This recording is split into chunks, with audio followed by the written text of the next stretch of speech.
জ্বলে ওঠো আপন শক্তিতে ব্যানারে শনিবার সকালে রাজধানীর একটি হোটেলে ইনার হুইল ডিস্ট্রিক্টের ৪১তম জেলা সমাবেশ অনুষ্ঠিত হয়েছে। উপস্থিত ছিলেন সংগঠনটির চেয়ারম্যান জেসরিনা হায়দার এবং জেলা নির্বাহী কমিটির সদস্য সহ বিভিন্ন অতিথি।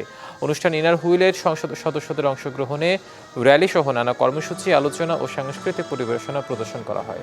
প্রদর্শনীতে ৫০ জেলার ৩২ উদ্যোক্তা অংশগ্রহণ করে। নারী নেতৃত্ব, সেবা আর সমাজ উন্নয়নে ইনার হুইলের অঙ্গীকারকে আরও শক্তিশালী করতে এই জেলা সমাবেশ বলে জানিয়েছেন আয়োজকরা। পাশাপাশি উদ্যোক্তারা বলছেন, মান এবং দাম দুটোকে গুরুত্ব দিয়ে সেবা দিয়ে যাচ্ছেন তারা।